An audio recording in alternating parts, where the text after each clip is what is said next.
Evan. And I'm Alex. And we are from Longview Strategies, an ESG consultancy and an affiliate member of SOCMA. ESG, there's a lot of noise out there right now. What's real? What do you actually have to get done?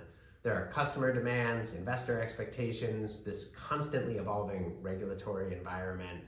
SOCMA knows that chemical manufacturers are trying to sort all this out, and with the right guidance, you can take control. And that's what we're going to be bringing to you this April at SOCMA's ESG workshop in Indianapolis.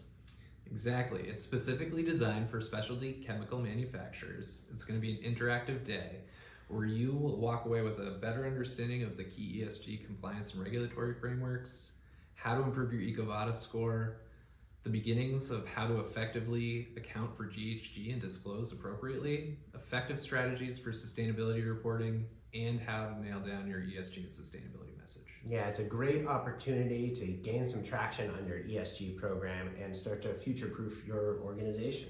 So go to SOCMA's event page to register, and we hope to see you there.